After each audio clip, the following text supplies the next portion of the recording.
Queridos amigos, público presente, a nossa saudação, o nosso muito obrigado pela vossa presença. Eu gostaria de lembrar que esta apresentação está também sendo encaminhada para a cidade de Coimbra, onde nós estamos, de uma certa maneira, presentes também no terceiro projeto Saúde e Luz, sempre organizado para e por Coimbra. A nossa alegria de estarmos juntos, a nossa ideia é de podermos fazer hoje uma atividade de estudo e que tem a ver com um tema ligado ao projeto Saúde e Luz, em que nós vamos estudar com alguns detalhes a mais sobre o pensamento e a sua relação com a saúde humana e assim por diante. A nossa ideia fundamental é que tudo aquilo que nós aprendemos em medicina, seja na teoria, seja na prática, cada vez mais nós vamos poder aliar às questões que aprendemos a partir da doutrina espírita. Então, quando pensamos nesta fronteira entre pensamento e saúde, temos inúmeras possibilidades dentro deste estudo e nós vamos então procurar fazê-lo de algum modo a partir de agora. Me acompanhem, por favor. Antes de tudo, a ideia sobre o que é o pensamento. E aí nós vamos buscando Descartes, lá no século XVII, filósofo de grande importância, conhecido de todos na história do pensamento da própria humanidade, quando ele diz: a essência do homem é pensar. E aí ele completa uma reflexão dele, quando ele diz: sou uma coisa que pensa, isto é, que duvida, que afirma, que ignora muitas, que ama, que odeia, que quer e não quer, que também imagina e que sente. Logo, conclui ele, quem pensa é consciente de sua existência, e aí vem a frase mais conhecida: penso, logo existo. Pensamento e pensar são, respectivamente, uma forma de processo mental ou faculdade do sistema mental de cada ser humano, e nós diríamos encarnado ou desencarnado. Pensar permite aos seres modelarem o mundo e com isto lidar com ele de uma forma efetiva e de acordo com as suas metas, planos e desejos. O pensamento, vejam, é construto e construtivo do conhecimento, ou seja, o pensamento constrói o conhecimento como um todo, e o conhecimento é parte fundamental da questão do pensar da criatura humana de um modo geral. O principal veículo do pensamento no processo de conscientização é ele próprio. A atividade de pensar refere ou confere ao homem asas para mover-se no mundo e raízes para aprofundar-se na realidade, que é o que nós precisamos quando estamos como espíritos encarnados vivendo aqui na Terra. Etimologicamente, pensar significa avaliar o peso de alguma coisa. Em sentido amplo, podemos dizer que o pensamento tem como missão tornar-se avaliador da realidade. Por isto, na condição humana, pensamos todos.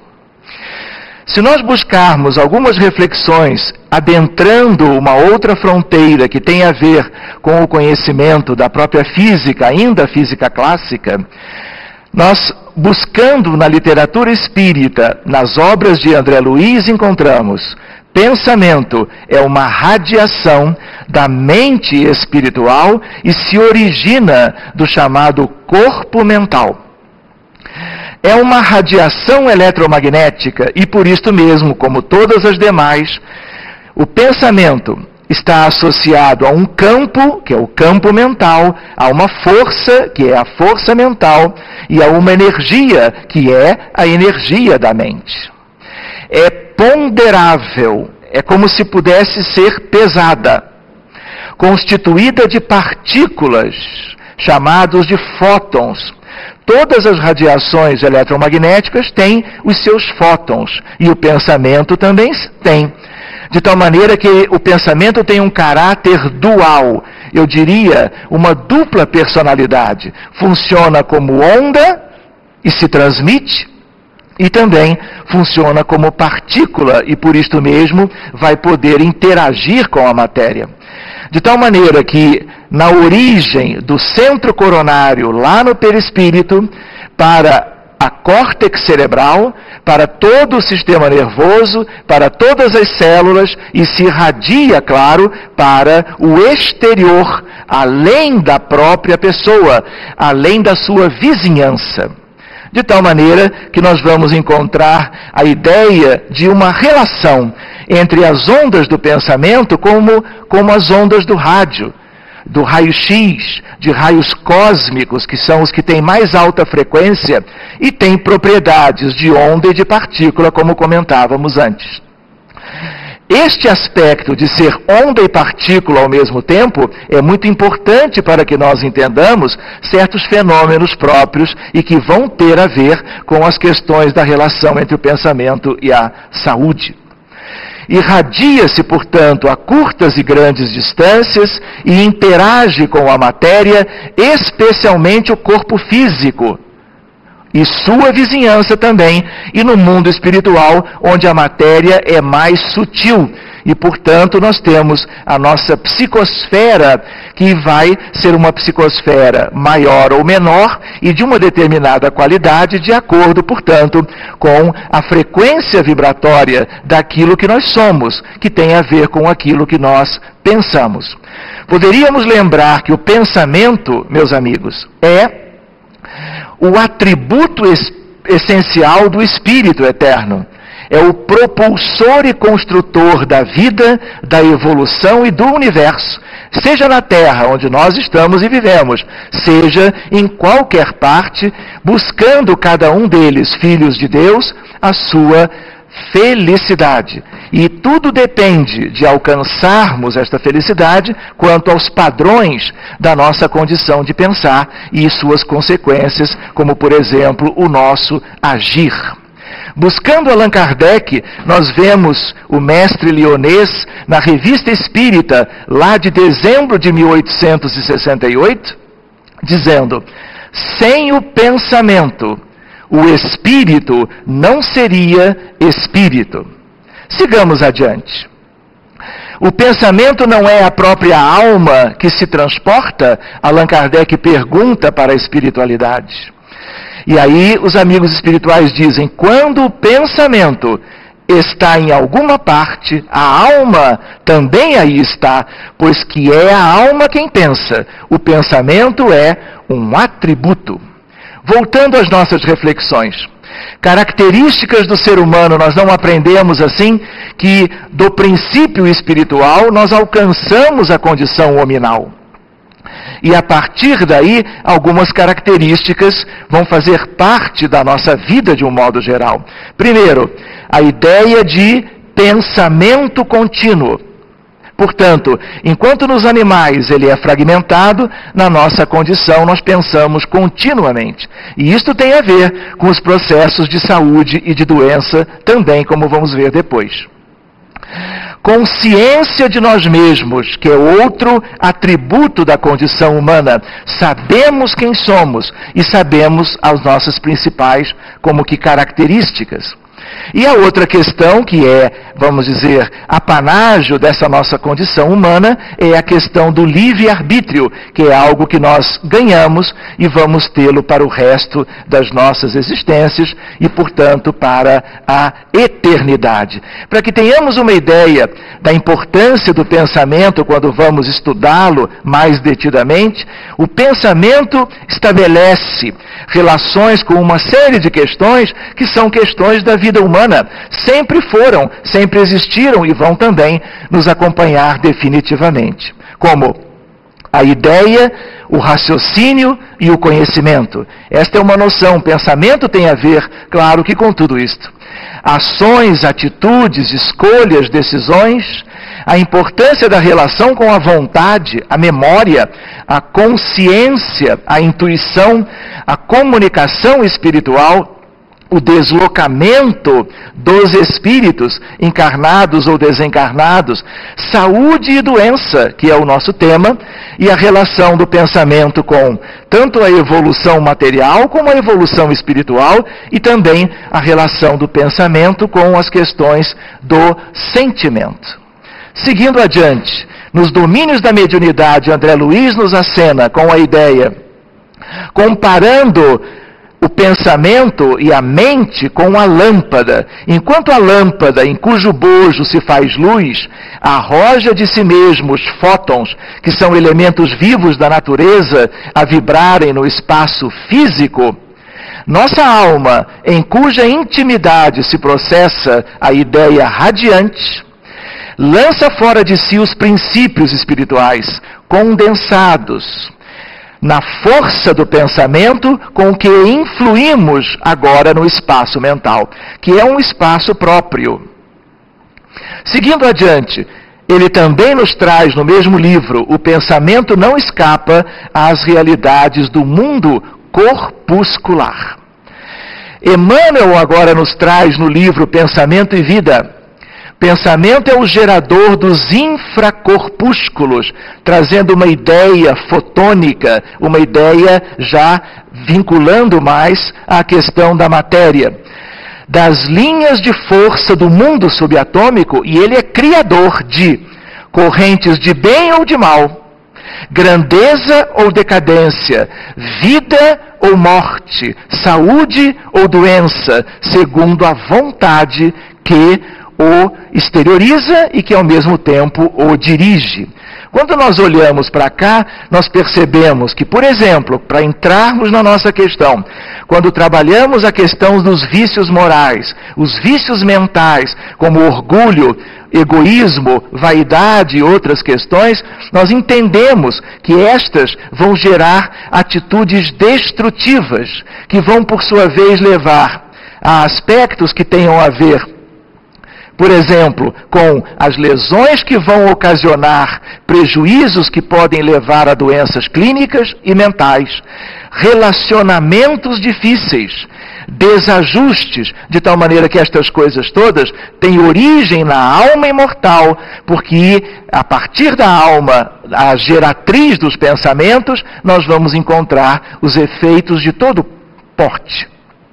Aqui nós temos a ideia de ação e reação. Num outro livro, André Luiz nos traz a ideia, no contato com o assistente Silas, cientifica-se que o pensamento, força viva e atuante, cuja velocidade supera a da luz, abrindo uma perspectiva interessante sobre isto também, emitido por nós, volta inevitavelmente a nós mesmos, compelindo-nos a viver de maneira espontânea em sua onda de forças criadoras, fixando-se-nos no espírito, quando alimentadas pelo combustível do nosso desejo ou de nossa atenção. E ele vai adiante dizendo que toda mente é dínamo gerador de força criativa, produzindo o pensamento que atua, a afeição de onda, projetada com velocidade muito superior à da luz. Para que tenhamos algumas reflexões em paralelo, a ideia de que quando examinamos a questão do pensamento quanto à física, alinhavamos as noções de pensamento como onda eletromagnética, mas nós também temos a ideia de um modelo já entrando pela física moderna, pela mecânica quântica, a ideia de uma modelagem para explicar uma série de questões interessantes. Talvez você já tenha ouvido falar num experimento que foi desenvolvido algumas décadas atrás por um físico chamado Jacobo Grimberg Zilberbaum.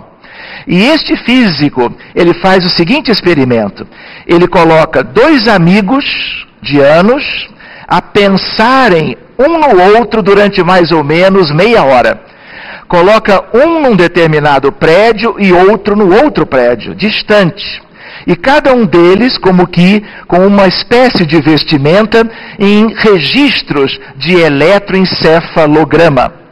Pois bem, tudo devidamente registrado, mas o mais interessante, cada um dos dois dentro de uma gaiola de Faraday, que é um artifício, vamos dizer assim, que permite que nós tenhamos o isolamento completo de qualquer radiação eletromagnética que saia ou que chegue para quem está dentro daquela gaiola.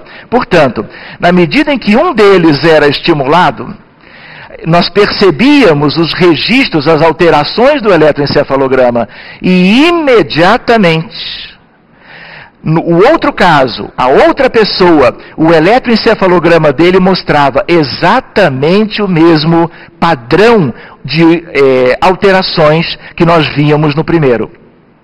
Se os dois estão em gaiolas de Faraday, a ideia de pensamento como radiação eletromagnética, ela não pode ser exclusiva. Nós temos que entender que há algo mais, que nós chamamos na física moderna de não localidade. Existem os fenômenos locais e os fenômenos não locais. E este é tipicamente um fenômeno que só tem explicação pela mecânica quântica. É como um determinado físico escreveu uma vez, Stephen Hawking. Quando nós temos uma borboleta batendo asas em Tóquio, ela pode fazer chover em Nova York. O que dá uma ideia para nós de rede, e é um entrelaçamento. E esse entrelaçamento, ele é quântico, ele não é clássico. E isto tem inúmeras questões, que são questões como que práticas, e questões filosóficas, e questões que são também, vamos dizer assim, encaminhando cada um de nós a reflexões sobre a questão de família espiritual, e a ideia já trazida por Filomeno de Miranda, quanto à questão de que quando alguém evolui, cumprindo as leis de Deus, ele leva consigo a humanidade inteira, mas também quando alguém age criminosamente, esta pessoa cai e leva ao mesmo tempo a humanidade inteira consigo, e este é uma fenomenologia muito interessante, com inúmeras consequências para nós também. De tal maneira que aqui nós vemos a figura de um dos pacientes estudados e a ideia de alguns detalhes sobre a experiência em si. Para que a gente tenha uma ideia de partículas que, agora se sabe, elas podem como que viajar a velocidades superiores à da luz. Os físicos, de um modo geral, teóricos e experimentais, procuram isto há décadas. E aqui nós vemos a ideia de físicos chineses encontrando em medidas tecnicamente impecáveis a ideia de que a velocidade destes fenômenos pode ser 10.000 vezes a velocidade da luz, o que é uma coisa inusitada e que também tem a ver com os nossos pensamentos. Na questão geral da vida humana, mas também na questão relacionada aos aspectos quanto à relação com a saúde e também com a doença em si. Aqui um detalhe sobre o experimento em si, que nós não vamos aprofundar nesta ocasião. E a ideia, portanto, se quisermos buscar na literatura espírita pensamento como onda, lembrando de novo mecanismos da mediunidade e evolução em dois mundos, ambos do autor espiritual que é André Luiz, e buscando também Joana de Ângeles no livro Dias Gloriosos, em que nós vamos ver ela, a entidade tão querida, falando para nós a respeito das questões mentais, atributos dos espíritos humanos que somos nós. Aí está a figura de Joana e ela diz: o cultivo de pensamentos anestesiantes ou tóxicos produz insuspeitáveis danos ao próprio indivíduo, ao meio em que se movimenta, à sociedade de que faz parte integrante. E Joana continua e diz: não te descuides do que pensas, do que aspiras, do que falas e de como ages. Da mente procedem todos esses passos, e se não a tens disciplinada, habituada aos bons direcionamentos, sofrerás as correspondências da reciprocidade, o que significa, muitas vezes, adoecer.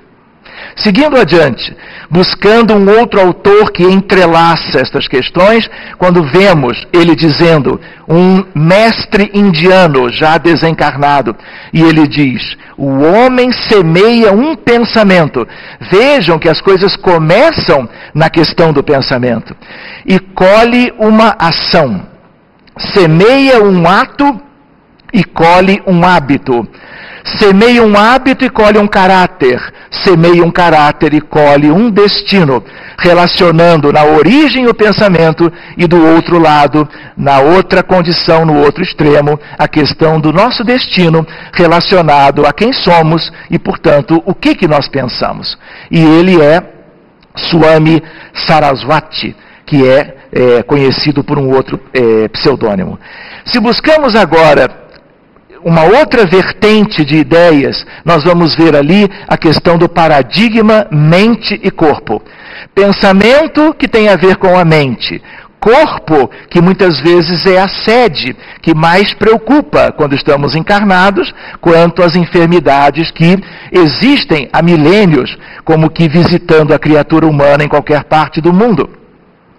Essa abordagem mostra muito claramente, sem nenhuma dúvida, que as causas, desenvolvimento e prognóstico dos transtornos são determinados pelas interações de fatores psicológicos, sociais e culturais, mas com a bioquímica e a fisiologia, que tem a ver com a biologia e com o processo de doença no corpo. A bioquímica e a fisiologia não estão desconectadas e não diferem do restante das experiências e eventos de vida do indivíduo. Seguindo adiante, esse sistema está baseado em estudos atuais que relataram que o cérebro e os seus processos cognitivos funcionam em extraordinária sintonia. Consequentemente, aceitar o complexo cérebro, corpo, mente, hoje é possível quando sabemos que os três sistemas, o neurológico, o endócrino e o imune, possuem receptores em células críticas que podem receber informação via moléculas mensageiras de cada um dos outros sistemas. Este quarto sistema é a mente e, portanto, a origem dos nossos pensamentos, sentimentos, crenças e esperanças é a parte do funcionamento do cérebro que integra o paradigma psico-neuro-imunoendocrinologia, que é hoje uma especialidade dentro da medicina. A interação corpo-mente, mente-corpo, um funcionamento explícito do cérebro, seja ele o espiritual, do perispírito, seja ele o físico do corpo orgânico, é crítica para a manutenção da homeostase e para o bem-estar. Se nós buscamos a questão agora da definição de saúde, existe uma que é a definição que temos que buscar e devemos fazê-lo da Organização Mundial de Saúde. Buscando aquela que está em projeto, como que nos encaminhando para uma característica nova e melhor, um estado dinâmico de completo bem-estar, físico, mental, social e espiritual, incluindo as questões agora da mente humana e do espírito, e não meramente, como foi no passado, a ideia antiga de apenas a ausência de doença ou enfermidade. Esta é uma proposta que já tem a data do ano de 1998. De tal maneira que Emmanuel nos traz, ligado a isto, saúde é a perfeita harmonia da alma, como que enfocando a questão da saúde, em primeiro lugar, na questão do espírito, que em sendo encarnado, claro, que nós chamamos alma. Vejam que coisa interessante, para que tenhamos ideia de como as pesquisas estão avançando neste sentido, e o paradigma médico espírita segue a sua jornada evolutiva. Vejam só, nós estamos ali lendo a ideia de uma ciência da saúde revolucionária chamada psicoendócrino-imunologia, e a ideia, portanto, um novo paradigma na compreensão e no tratamento das doenças, a consideração de aspectos novos e da sua interligação entre cada uma das etapas e dos sistemas. Vejam só o título que temos aqui ligado à nossa questão: como a mente causa prejuízo ou favorece a cicatrização e o tratamento da questão das doenças no corpo. Como a mente pode prejudicar, mas a mente também tem, como nós vamos ver, a capacidade de, em havendo certas emancipações e certos cuidados, ela é capaz de trazer de volta a questão da saúde anteriormente perdida. Aqui uma outra questão, também publicada em língua inglesa, a psique, o sistema imunológico e os problemas na saúde e na doença, relacionando o psiquismo à questão da baixa imunidade e, por causa dela, o favorecimento de certas doenças infecciosas e também doenças neoplásicas, doenças ligadas à oncologia e ao câncer de um modo geral. Para que tenhamos uma ideia de que o caminho é este, nós vamos encontrar na Universidade de Maryland, nos Estados Unidos, num dos centros médicos próprios desta universidade, a questão da medicina mente e corpo. E algumas questões ligadas à espiritualidade, quando eles comparam pacientes com AIDS, que eram pacientes com as mesmas apresentações de doença, os dois grupos eram comparáveis, e nós vamos encontrar, por exemplo, que aqueles de um determinado grupo que eram ligados às questões espirituais, às questões da fé, à questão da religião num determinado tipo de um conjunto de expressões, esses tinham, e têm ainda hoje, uma evolução melhor, um prognóstico melhor, afora a redução, a diminuição dos seus sintomas. Esta é uma pesquisa que é relativamente recente também. De tal maneira que nós podemos ver na integração, chamada integração mente-corpo, tudo começando na alma imortal, que gera propriamente a partir do seu corpo mental os pensamentos. Esses pensamentos se espalham através do centro coronário, ou chakra coronário, que é residente no perispírito, ligado a núcleos relacionados à anatomia do sistema nervoso central, do encéfalo, que nós chamamos de tálamo e região diencefálica, que é parte do cérebro humano, e dali nós vamos ver o espalhamento para toda a córtex, e dali, por fenômenos que hoje a gente já começa a analisar, vão se espalhar para todo o conjunto das células que fazem parte do organismo humano. De tal maneira, o centro coronário possui no tálamo vasto sistema de governança do espírito. Aí verte o pensamento, por secreção sutil, não do cérebro, mas da mente, como já podíamos imaginar. Para que tenhamos uma ideia de que esta fronteira avança, espiritualidade e cura em medicina. E ali estamos na chamada de um evento que é promovido pela Harvard Medical School, recente, onde esta disciplina e estes encontros se dão como que regularmente já há mais de uma década.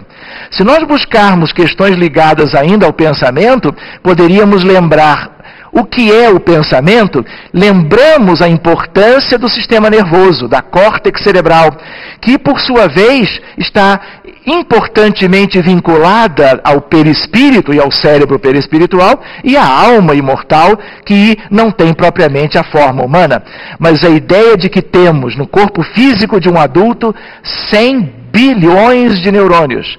Se nós relacionarmos a vida dos neurônios e a ideia das células, seja a célula do fígado, do pulmão, sejam quaisquer sistemas orgânicos, nós vamos ver que são 50 trilhões de células no adulto, 10 trilhões numa criança recém-nascida, e aproximadamente isto, todas essas células, elas mantêm por diversas maneiras, vínculo com os pensamentos originados de cada alma, que é o ser encarnado, dono daquele corpo.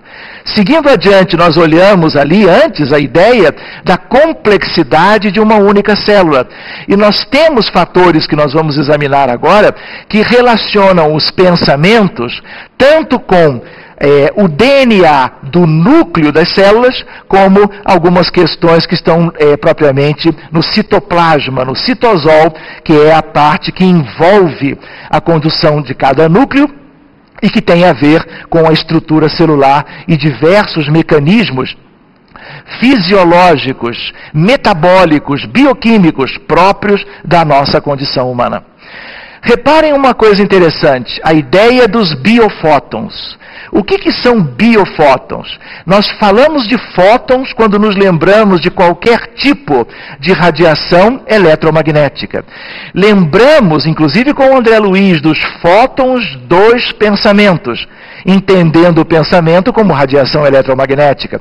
E quando olhamos para cá, vemos uma figura que é o resultado de uma pesquisa feita no Japão, em que nós vamos ver imagens de uma determinada pessoa, ali em cima e à esquerda, junto da letra A, como que a experiência foi feita. Ali, um dos pacientes, e nós vamos encontrar a imagem mais amarelada, avermelhada, esverdeada ou azulada, de acordo com a quantidade de biofótons, agora mapeando as regiões do paciente de uma maneira geral.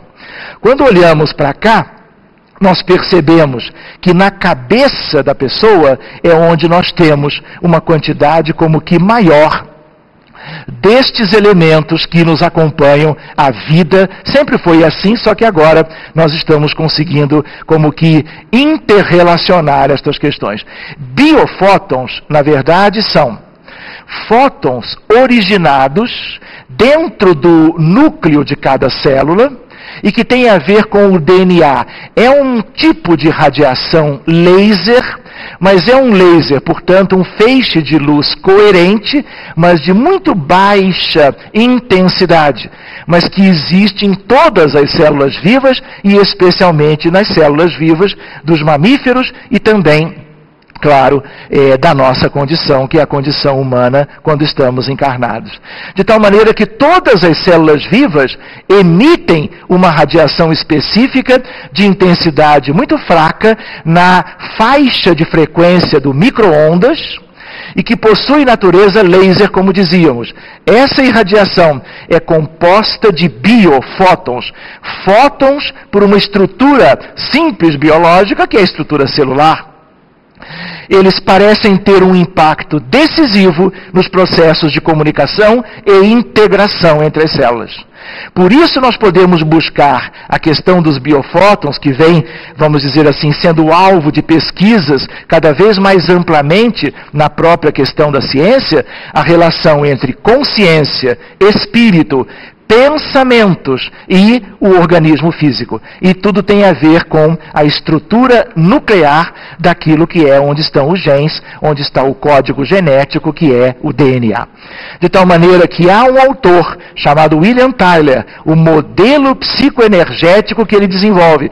Ele é mérito da Universidade de Stanford, tornando ainda mais plausível a atuação de um campo de biofótons para explicar os processos de interação entre a consciência e a matéria. Ali uma pequena figura deste que é o Tyler, e uma outra questão, já examinada outro dia, que é a questão dos bióforos.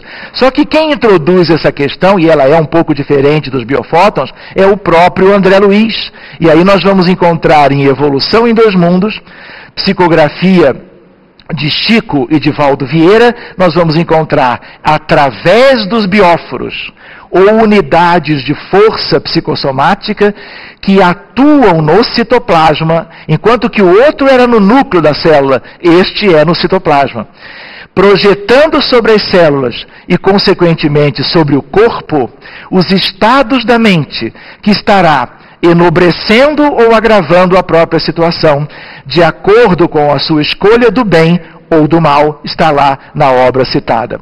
Quando nós nos referimos a este artigo, ele é um lídimo exemplo da relação entre as questões mentais e a questão do corpo físico.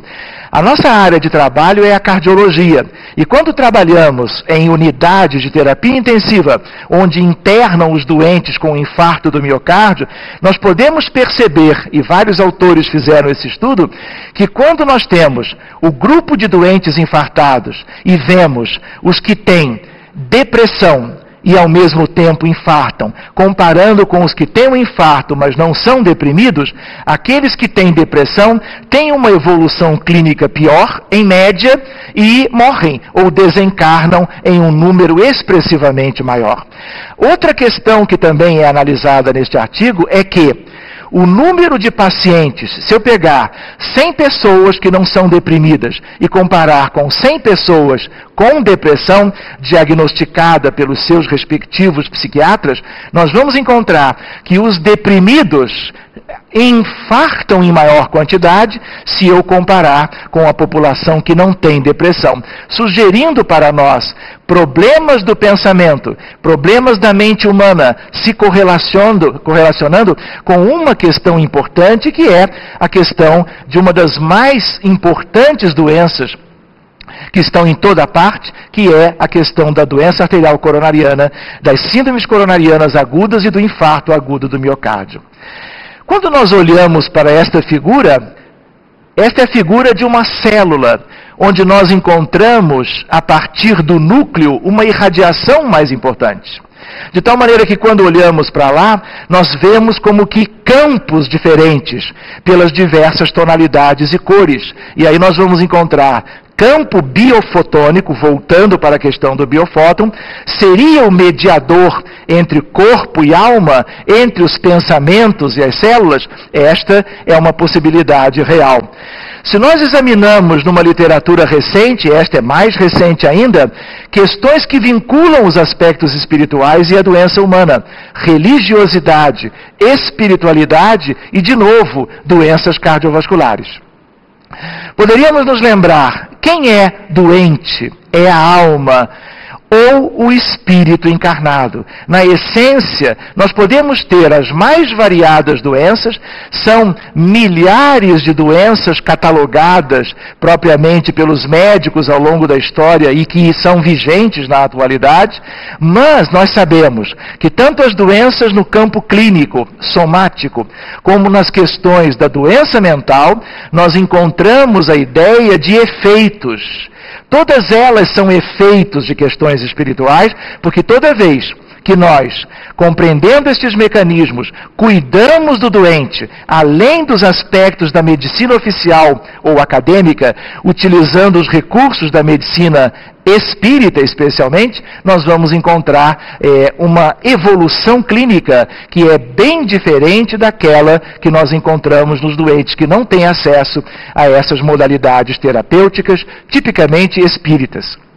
De tal maneira, poderíamos refletir juntos, já nos encaminhando para finalizarmos. Há sempre um contexto espiritual invisível, oculto, pessoal, individual, intransferível para cada doente com patologia importante, orgânica ou mental. Importante nós nos lembrarmos que num determinado tipo de abordagem médica, nós entendemos que todo doente que tem, por exemplo, uma determinada patologia, nós tratamos aquela patologia, mas cada vez mais e há décadas, todos nós sentimos a importância de que para uma mesma doença, independente de aspectos comuns, nós temos que individualizar, nós temos que cuidar daquela pessoa que tem a determinada doença, porque ela é completamente diferente de outras pessoas que possam ter a mesma enfermidade. E aí vem as questões ligadas à alma como uma estrutura individual, única, e que tem a sua interação com aquele determinado corpo físico. De tal maneira que quando vemos desta forma, nós temos as consequências dessas questões espirituais, que são consequências de agora para o futuro. Tratar o corpo é importante. Tratar a alma e o seu contexto espiritual é essencial, fundamental. Tudo o mais é paliativo, ou diríamos, secundário.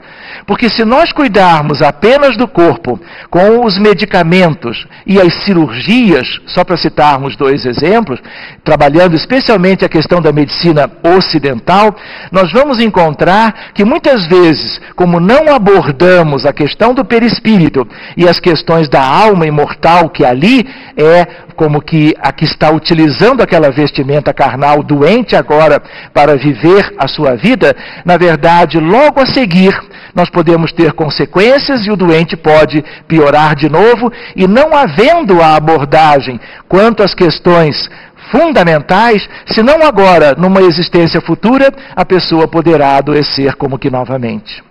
Adoecer no corpo, outra reflexão, é parte do processo de cura e libertação, porque muitas vezes, quase sempre, questões da alma se transferem para o perispírito e do perispírito para o corpo físico, para que possa haver como que uma eliminação destes aspectos, de tal maneira que abordar essas doenças de um modo ou de outro pode fazer uma grande diferença para todos nós.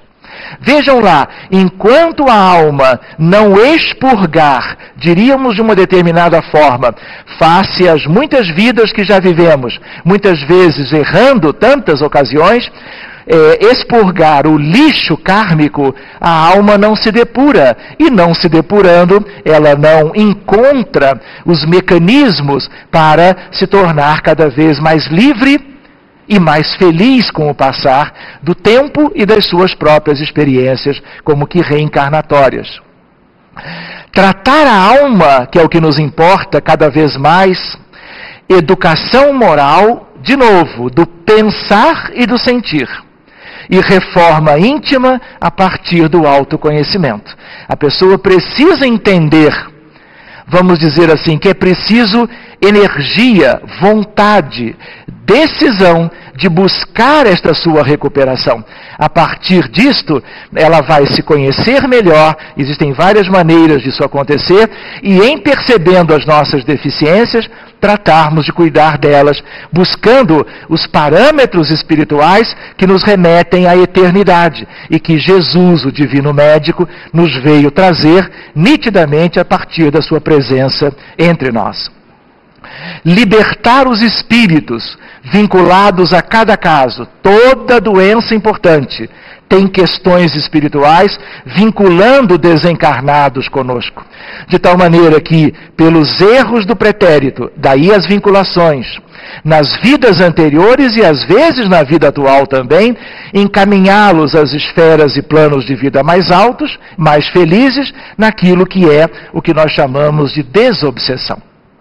Seguindo adiante, fluidoterapia espírita, que é o grande complemento da medicina da alma a partir das questões da desobsessão e, claro, o amar e o servir para saldar as dívidas e, ao mesmo tempo, ser a vacina e conferindo imunidade gradativa em relação às novas transgressões à lei.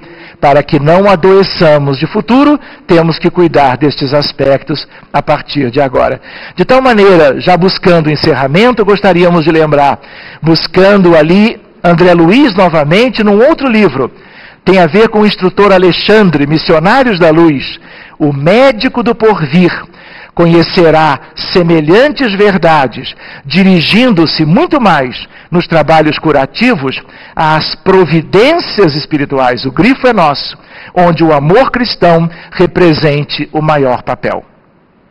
Associando agora, não apenas na questão da obsessão, pensamentos externos, ligando-se aos pensamentos e à alma do próprio ser encarnado, e daí contribuindo para o processo de adoecimento, de manutenção do processo de enfermidade, mas também providências da nova medicina, medicina espiritualizada, para que tenhamos então o concurso novamente externo dos terapeutas evangelizados, para que tenhamos então com os seus pensamentos de uma determinada condição, interferindo no todo do paciente, que é alma, perispírito e corpo, interferindo e ajudando nos 3 grandes departamentos, para que tenhamos então como que uma facilitação do processo de recuperação da própria saúde.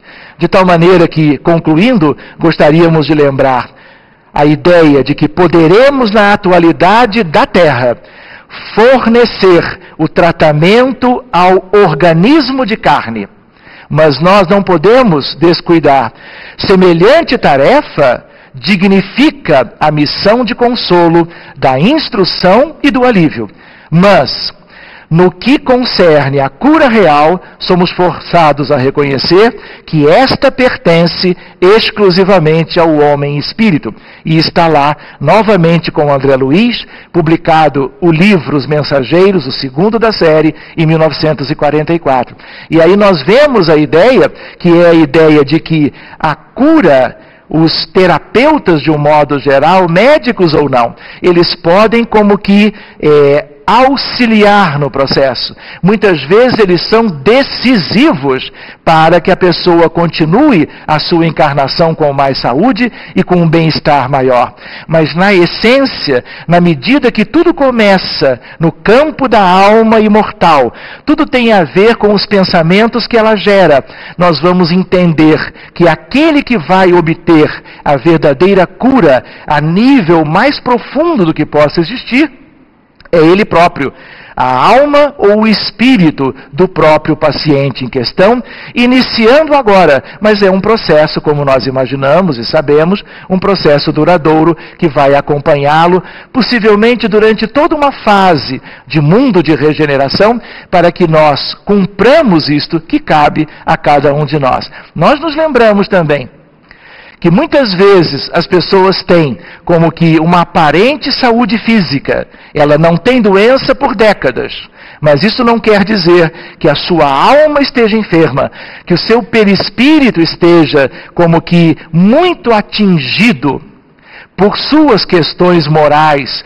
de toda a sua trajetória evolutiva, e quando ela adoecer, nesta vida ou numa vida futura, ela mostrará também no campo físico ou no campo mental aquilo que vem acumulando ao longo, muitas vezes, de séculos ou de milênios.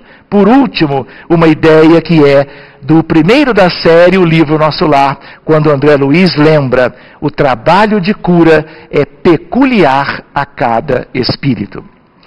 Queridos amigos, nós estamos tentando buscar, num determinado intervalo de tempo, fazer algumas considerações a respeito desta fronteira tão bonita de nós examinarmos entre o pensamento e as questões da medicina, o pensamento, saúde, doença, recuperação da saúde e questões que são fundamentais e que têm nos visitado ao longo do tempo.